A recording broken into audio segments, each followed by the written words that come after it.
Welcome to Pindar Poetry. We hope you learned something new.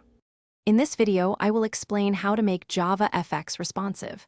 We'll start by understanding what responsive design means for your applications and why it's crucial for user satisfaction. Then, we'll dive into the foundational layout panes that form the backbone of any adaptive JavaFX interface, setting the stage for dynamic and flexible user experiences. Let's get started. Next, let's explore the power of JavaFX layout panes. Anchor pane is excellent for fixing elements relative to the window edges, while HBox and VBox are perfect for linear arrangements. For more complex structures, grid pane provides a robust way to organize your components in a flexible grid, automatically adjusting as the window size changes.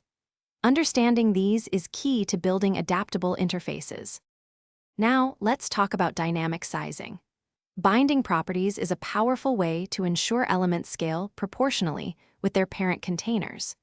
You can also leverage percentage-based sizing to make components occupy a relative portion of the available space.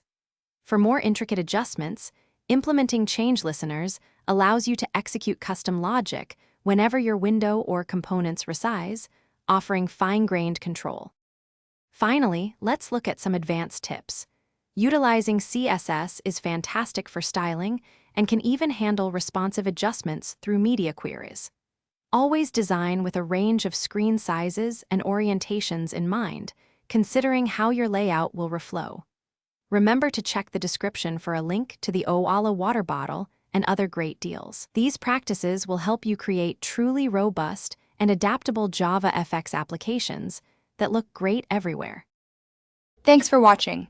Consider subscribing if we helped you.